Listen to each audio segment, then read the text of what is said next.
So I apologise for the little delay there, folks. Slightly out of breath now. I just ran up and down the stairs with my cat, which is a very fat cat. He was, Pixel was meowing, sent the wife and kids away to keep the house quiet, but the cat had other ideas. But we are here. I was very tempted, Robbie, to change the title for yours to Robbie Daymond. It was quite tempting. It wouldn't have been the worst idea. It's my new moniker. I think it's going to be like my nom de plume. See, now I saw the tweet. Was it yesterday, was it? Or the day before? What's the story behind Robbie Daymond? What is it? Just a translation error? Oh no, I never really look at a lot of my comments, but I was just cruising through my YouTube comments, and someone said, "Hey, I made this wiki page for you in Korean," and obviously I go there and it's all in Korean characters, right, and I can't read it, so I hit Google Translate, and then it was just a wealth of comedy for me to have at my disposal. And it's not the creator's fault; it's 100% Google Translate. But yeah, I was Robbie Daymond from the United States of Actors, famous for shows like One Fun Man. It's just so many great misspellings. It was really great. I think my favorite one was I did Fist of the North Star, and they translated it to Like the Little Dipper, which is just right to me. It's really good. That's the joys of Google Translate. In fact, I'm sure there's a chat show in the UK where they do that. They just take random things. I think might be Graham Norton. I'm not sure if you've ever seen his shows before, but I think they just take random pages and Google Translate them, and it's always hilarious. So. Well, Robbie, thanks very much for being here today. For those of you who don't know who Robbie Daymond is, you're either living under a rock, but Robbie voices Prompto in Final Fantasy 15, among many, many, many, many others throughout many games. And you've done so much work. Like your IMDb is well, incredible, really. Oh, thanks. It's funny. I sometimes it feels weird because honestly, I've only been doing this for about 10 years. Right. So it's not as long as some other people, but I feel like I got to do a lot really quickly. Mm-hmm. So nowhere to go but down from here, baby. That's it. I peaked early. Yeah. but no, it's been a great ride. Yeah. I met a guy, his name's John Stocker. He is a Canadian voice actor, and he worked on Sailor Moon.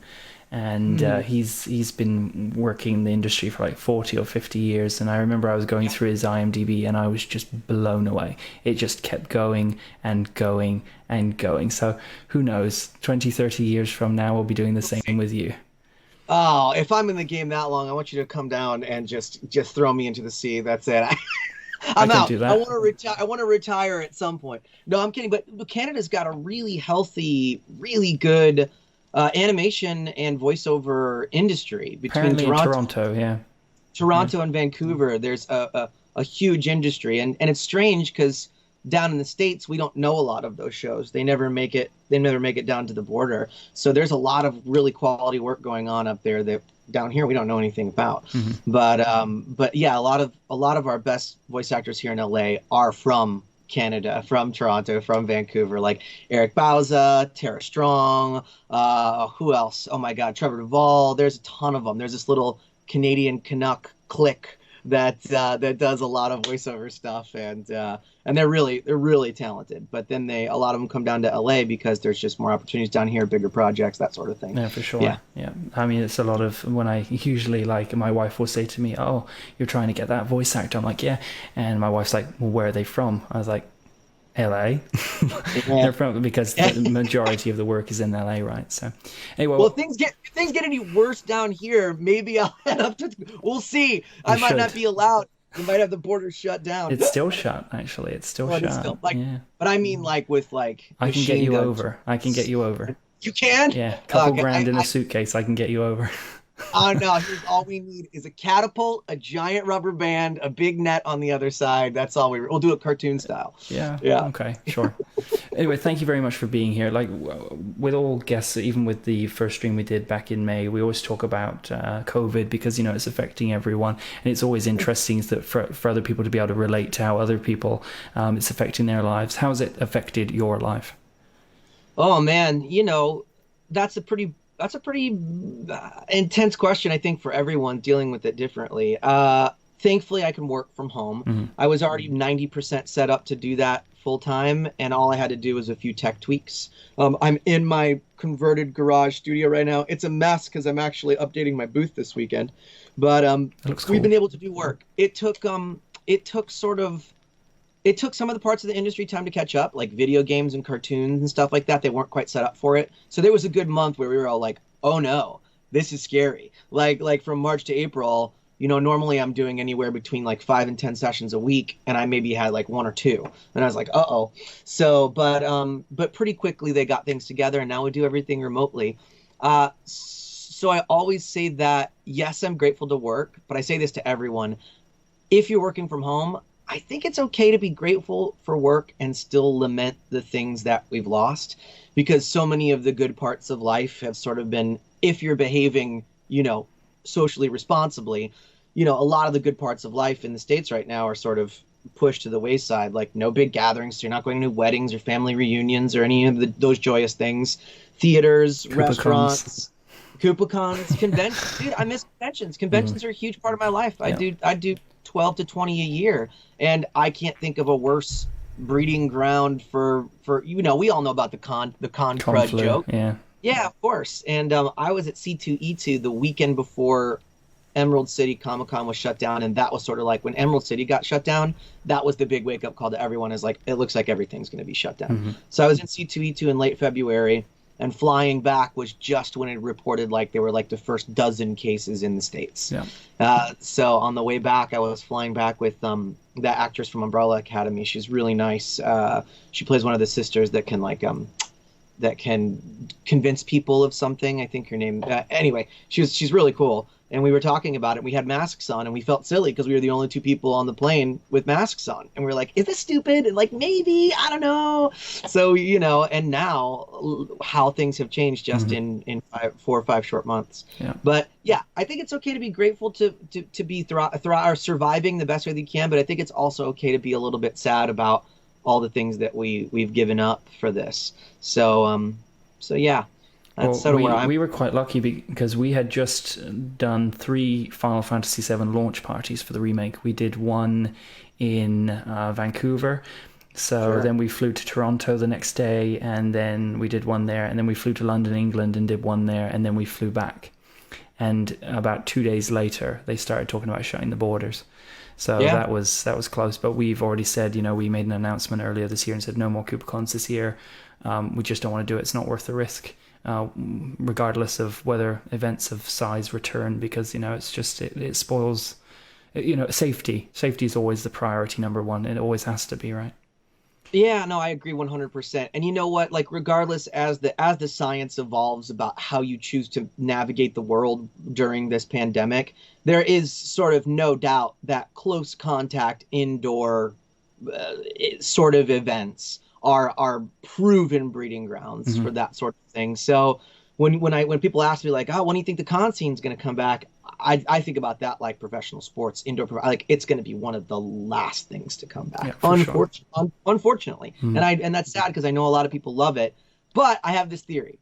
I think that when it does come back and we're like in the clear, the vaccine's been out for a hot minute, cases are not next to nil, then it is going to be a party. People are going to go nuts. Yeah, I'm a bit worried for that. It's going to go crazy. Well, people are going to be dying for it. Talking of crazy, let's talk about Glasgow. Oh, yeah. Glasgow was awesome, man. How fun. So, I loved hell of a flight over, as I'm sure you can agree. Sure. And then I know we flew you into London. You stayed in London overnight, and then you took the train up. And then you were in Glasgow. We did KupoCon. Hopefully you enjoyed. I know we didn't really get to talk that much afterwards, but you seem like you had a good time. Oh my gosh, you guys got something really special going there. I've usually the fandoms are so split. I haven't done a lot of like show specific cons, and this one there was it's just everybody there loves the same thing. Like you go to a Comic-Con, like everybody loves nerd stuff, but not everybody is there for like the same business. That's sort of what makes KupoCon so special. And you can also tell people are there because it's much more personal. It's much more private. It doesn't feel corporate or anything like that. It feels really grassroots and genuine. I had a great time, and everybody was so nice. Everybody just kind of wants to party and hang out, and but responsibly. Like there wasn't any kind of like con weirdness going on. Mm. It just was a very sort of wholesome, fun environment that So I thought was you don't consider us asking you to get on a space hopper as weird? nothing. I said wholesome, not weird. No, Because no, I nearly everything. broke my legs doing that. I want it to be really clear that the space hoppers were designed for kids, and even though I'm pretty small, when I bounced on it, I fell clean off of it and nearly broke my legs. I think I may have dodged that bullet, but I Yeah, don't. I think some of my cohorts no, didn't fare quite as they well did as I did. not. They did not. Oh my God, no, it was so fun. We sung out for the after party a little while, and yeah, everybody was just having such a great time. I would come back and hang out with you guys again in a heartbeat Good. once the world rights Well, itself. It was very we'd love to have you again, and hopefully we can make that happen. So let's talk about the reason why you came to the event, not just because you're a great dude, but because you had a part in Final Fantasy 15 as the voice of yeah, Prompto. So a sure. huge game which really has a giant fandom, even more so than even some of the classic Final Fantasies. I think because of the way the world has progressed in time, such as social media. Social media is a huge thing. When I was playing Final Fantasy 7, 8, 9, 10, there was no Facebook or Twitter or, there was none of that. But the fandom for 15 is massive. So, tell me about this role. Like, how did it come about? Was it an agent that just appeared and said, you know what, there's this role, there's an opportunity? Yeah, gosh, we really didn't talk about this at the last con all that much, did we? Yeah, it was just a regular cold audition. I got all four parts. They sent out all four dudes, and then I think it was Ravis. Also sent out, Hmm. and Arden. And I read for Noctis and Prompto and got called back for both of them. But I was in the middle of recording Final Fantasy Type Zero, and that for me, when I booked that, I thought because I'm a huge Final Fantasy fan just as a person, Hmm. and then when I booked Type Zero, I was like, sort of when you get into a franchise of any kind, once you do a like a supporting or major role, you're typically not going to do that much in that franchise again. So I thought, oh, that's it. That's my Final Fantasy. Too bad it wasn't a main numbered one, but I had fun. And then I got these auditions, and I immediately recognized the concept art was Amano. Oh God, I can't remember his first name. It's the famous Final Fantasy. Yoshitaka Amano. Yeah, Yoshitaka. I think it was. If it wasn't him that did that concept art, it was very similar style, Hmm. right? So I recognized it immediately as Final Fantasy, and I was like, "Ooh, what's this?" But there's a million Final Fantasy things that come across voiceover. You don't know what it is. It Hmm. could be an app. It could be some spin-off of a who knows. So I went in and read for it, and I did Noctis and Prompto, and I did Noctis. I felt pretty good about it, and then I did Prompto and started playing with it, and I was like, this is the guy. This Right. is the guy I should be going for. So we probably spent twice as much time on that. And then, yeah, I got the call, and I was actually recording Dusuke at the same time that we were finishing Type Zero. Did you And know Ray Chase before you had recorded this? no, Okay, no, because that would have been no, awkward. it was no, in a good way. It was through that. We didn't even meet each other, and then the trailer dropped, and I got recognized. And we're under an NDA, we can't say anything. Right. And he reached out to me, I think, on Facebook, and was like, "Hey, man, I heard that this is you. I'm this guy. Do you want to get together and hang out when you talk about it?" So I was like, "Okay, yeah, sure." And I think this is 2014, maybe 15, something like It's that. gotta be around there. And yeah, around there, because we worked on it for 2 years before the release, I'd say. So yeah, it was about 2014, I guess. And anyway, I was like, "Yeah, dude, this weekend I'm going and watching some football with like a dozen buddies and my girlfriend. Come out." And he's like, okay," which is an awkward social situation to ask a stranger to come into, to go to hang out with like 12 strangers. But he was there. He hung out. I was like, "Dude, I like this guy." He even got a date with one of my now wife's friends, and they dated for a minute. Same day, I was like, "This guy's cool." So we became fast friends, and now he's one of my best friends in the world. Yeah, so The we friend hang out all isn't the time. Julia, is it? No, Okay, no, it wasn't just checking, Julia. because No, no, he was that would have been quite incredible. If that. he was that would have been epic. No, he was only when we were together as friends. He was probably only single for maybe 6 months or so, and then he and Julia reconnected, and they've been Because they got I love married it to this death. summer, didn't they? Was it? Or They, yeah. no, they got married in COVID. They got married just a few months ago. Yeah, because I They, remember seeing it was like, did they do it in their yard? Was it? Is that what they did? yeah, Yeah. you were supposed to have a nice wedding up north, and sure enough, COVID hit the week of, and they Oof. shut everything down in LA. So his parents were still going to be there, but they had like I think like 8 people in the backyard. Right. So we Well, did the good best for we could. them. I mean, at the end of the day, a marriage is about, just the two of you. So forget it, Yeah, Probably save some yeah, cash exactly. too. Well, I think they're still going to throw the party. We'll Ah, see. We'll see what happens next year. right. That's the expensive part, The the party. hangover. Yeah, exactly. But that's how we met. That's how I met Ray. That's how I got the job, and we worked on it for several years together. And Ray and I have now been in huge amounts of projects together, 50, 60, something like that. Wow. So, So, yeah. well, instead, I won't focus too much on the pre game. We'll talk about post game because of the impact that it's had. So, it must have been a little bit frustrating to begin with because the game was delayed, Sure. and you probably really wanted to see this game go out because it was part of your main series, right? So you're, I think, probably Yeah. Well, I became aware of it when it was still, I think, versus 15 right. or whatever, versus 13 or whatever it was, and then when they made it a main numbered title, it was not that long after that we started working on it. Right, I see. So once I figured out what it was, I was like, oh, I'm super excited. This is the next numbered title, and yeah. But the delay didn't really affect us working wise because we worked on it for about 2 years, and that's pretty common for a game. Hmm. Like there are games that are just in a normal production cycle where you'll come in and out doing voiceover for that amount of time or longer. Right.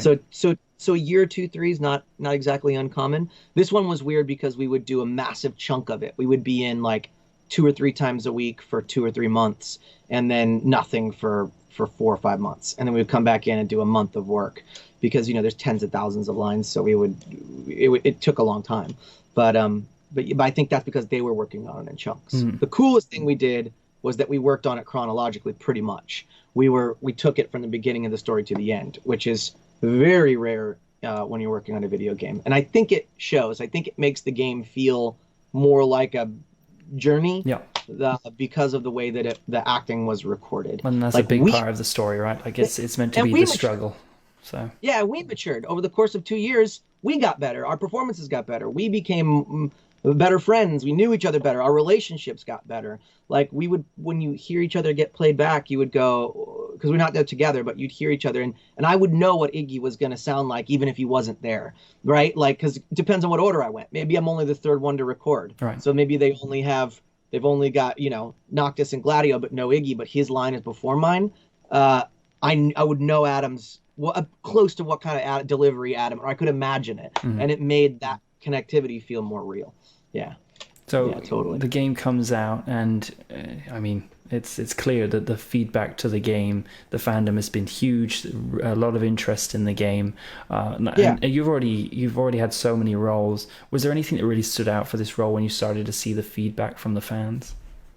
Oh man, right away we knew that regardless of what, because every game's gonna have its haters, but like regardless of what anybody said about it, like review wise, we knew that the people that loved it, which is the majority of them, were going to love it because of the relationships and the journey. Mm-hmm. So once we started seeing all of the cosplay, because you've got these 4 different character archetypes and 4 different distinct characters, that if you've got 3 friends, what a great squad to go cosplay with. Mm-hmm. Like that's one of the biggest things I've noticed, is because like you got a 4-person cosplay set up ready to go. It's not like we're trying to get everybody to be everybody in My Hero Academia. We just need the 4 boys. Let's roll. And it doesn't matter if it's crossplay or altered OC characters versions of it or whatever. I still see 4 years later. I still see massive amounts of boyfriend, girlfriend, girlfriend, girlfriend, boyfriend, boyfriend, whatever you want to have it be, taking pictures of Noctis and Prompto,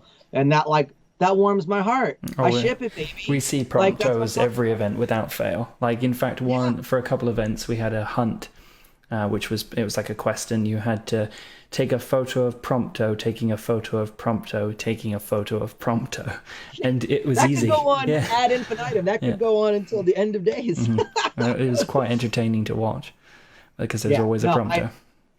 I still one of the most diehard fandoms. I think it's one of those credits like that's like one of those evergreen credits that were like, if I'm still doing live performances in 10 years, I'm still gonna have. If I'm still doing cons and stuff, there's still gonna be Promptos. The same way there's still Tuxedo Masks 30 years later. Yeah. Like it's just one of those characters that sticks. Yeah, it sticks. I think those kind of games had an impact on people. Mine was 10. And I think a lot of it is when you play those games in your life is when they're important. And that's the story I hear more than anything. Like, this game helped me get through a rough time. This game helped me reconnect with my parents. This game helped me find this new squad of friends that are not now my best friends. Mm-hmm. And that matters to me. And that's what you get when you play a 40, 80, 100-hour story with real characters in it. So, yeah, I think that aspect of the game has been beyond awesome. Yeah. And, you mentioned that once you usually do a main title, you don't get another opportunity to voice another main character, but you did get some stuff in the remake. Oh my God. I'm like, dude that gets squashed number 3. Correct me if I'm wrong. Do you not do some singing in the remake at some point? I was walking down, it was in a sector somewhere, and there's a guy like rolling a poster on the wall or something, and it sounds so much like you. It could be. It might not be. I honestly, that's such a lame answer. It's one I definitely heard Ray, because when I saw Ray at London PomX, I was like, "Oh, Ray, are you doing any work in the remake?" He's like, "Yeah, but it's just like, oh no, the plate's falling down." And then when I was playing it, I literally heard Ray go, "Oh no, the plate's falling down." So I don't know. I don't think so. I think I did mostly like Wallace stuff, like literally like getting squished, people on fire. Like, I don't even know if I said any words. I have no idea. Still great. It's still you can still say I was in that. Oh yeah, of course. Yeah, no, of course I'll always do that. If you want me to do additional voices or do whatever, or Easter eggs, sure, bring me in. Mm-hmm. but if this is my tiny little fingerprint on the Final Fantasy franchise, I think I'm very happy with it. Good. Yeah. Okay, so let's take some questions from the audience. Some of these were submitted. If you do have a question, pop it in the chat. We're running a little bit behind, but it's fine. So let's have a look what we have here. Okay, so Michi asks, if you were able to pick one of the Chocobros to have as a best friend in real life, who would it be and why? Oh man. Can only pick one. Only pick one. That's so hard. I can see Ray watching this now, like crushing a can in his hand. Oh no, it's definitely not Noctis. Easily my last choice. He's too much of a moody sad boy. I would probably go with. Listen, don't tell anybody. I'm an undercover bro. I would probably go with Gladio, because like that's what your bros are good for, is going and doing stuff. So I think Gladio would be like, let's go play sports, let's go hunting, let's go do fun stuff. I think I think he'd be my bro. I think he might be my hangout bro. Gladio was the character I struggled, like, nothing to do with the way it was portrayed or anything, but it was just a character that I was just like, nah, it's not. He's too rough for me. But that's why the boys are so good. You can pick and choose. They all have their own esp. Okay, so we have Kelly asks, can you do any impersonations of the other Final Fantasy 15 main characters? Oh yeah, they're all so bad though. I'll do all 3. It was, oh man, my dad's dead. I'm so sad. And then, that's it. I've come up with a new recipe. And then, lose the jacket. They're all so bad. That's as good as they get though. Noctis was incredibly accurate though. I think that line was even in the game. That's post Batman Noctis. Right. That's the current one. Okay, so Marie Eve says, it's awesome how Prompto sings the Final Fantasy victory theme at the end of each battle.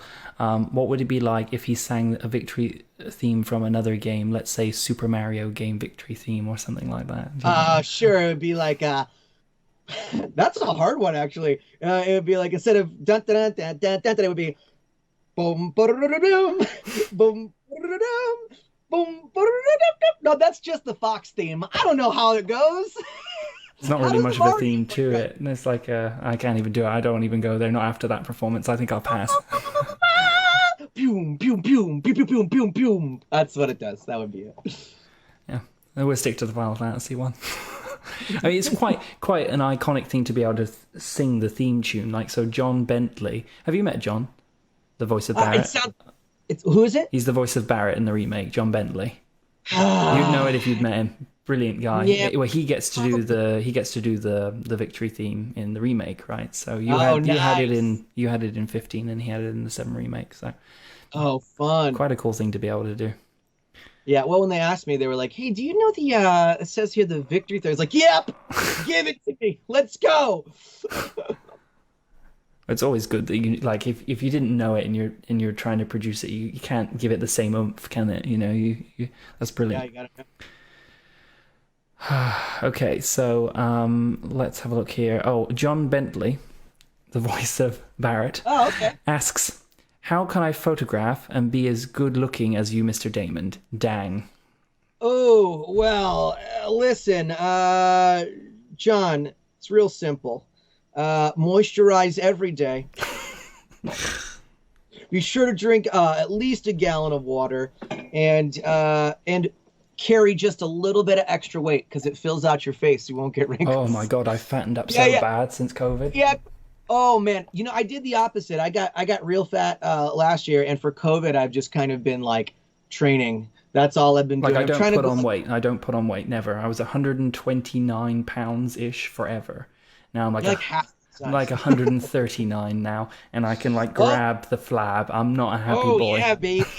Welcome, welcome to the COVID world. Yeah. I think the COVID 15 is a real thing. That's okay. It'll all just give us something to do once the gyms reopen, right? Oof. Well, luckily I have an elliptical and one of those like all-in-ones, but it doesn't seem to be doing anything. So don't Well, spend stay long out of the enough. cupboard. Stay Yeah. out of the cupboard. That's the only rule. Okay, a few more questions. So Claire says, Robbie, do you want to ride your chocobo all day? Of course I do. If a chocobo were a real thing, I would never be in a car or on my feet. I would take chocobo to the Starbucks. I would take chocobo to work every day. I'd be right in the middle of the 405, just cruising on my chocobo. I just want to ride my chocobo all day. We did it. Completely different world if we were riding Yeah, around on yeah, yeah. giant birds. Mm. Kat asks, what was your favorite Prompto line? Oh boy, there's so many. I love the stairs they go on. Like when he sings about the stairs. I love that after I think it's one of the specials. I whistle I whistle a little tune. That that is as far as I know has only been identified once, Right. to my knowledge, to me. At a con, someone knew what it was. But anytime I've ever asked it, no one's ever known. Huh. And What is it? one final question from Fiona. I'm Yeah. not sure if you'll remember this. It says, whose bromance is stronger, Alex and Alan or Ray and Robbie? Now, if you recall when you were on stage at Glasgow, we asked you that I question and remember. then Alan came and sat on my lap. Here's the thing about Ray. We might be best friends. I think you guys win the physical affection awards I'm because whoa. Okay. not in that way. Whoa. There's enough rumors. Listen, here's what you don't know about Ray is like I like to roughhouse, like I kind of like to like wrestle like dudes that are my friends. Like you Like I'm like that to kind of like knock him roughhousey around a gladio little kind of bit. guy. Ray hates it. Oh. Ray hates it. Like anytime I get a little rowdy and I'm like pretending to wrestle him, he's like, no, I don't. I love you, but no, I don't want to wrestle. I haven't So I think if I came wrestled over and with tried to sit Alan. on Ray's lap, that would be it. Okay. That would be game over. Oh, see, no, we can do So that. you guys win. Okay, You thank guys you. win. Thank you very much. Well, folks, what a great question to end on. Robbie, sorry, thank you very much for joining me today. It's always a pleasure. You're always a great animated individual, always fun to talk to, and you always bring a smile to everyone's face. So thank Oh, you very thanks, much man. for bringing a little bit of a glow to our day. And hey, everybody stuck at home, if you're bored and doing whatever, you know what you got to do. Just pop that 15 right back on and take another journey with us, baby. It's a good way to burn up 40 hours. Or work their way through episode Prompto, which is quite the classy episode there. But don't tell Uh, Ray because he's already really burned out about the fact he didn't get his. So the whole game is episode Noctis. He's exactly. fine. Yeah. All right, thanks so much for having me, man. It's my pleasure. I hope to see anybody who's watching in person at a real KupoCon in a non-apocalyptic future. Thanks. Sounds good. Okay, well, folks, I will be right back shortly. And next we're going to be joined with Susan Calloway. I'll be right back.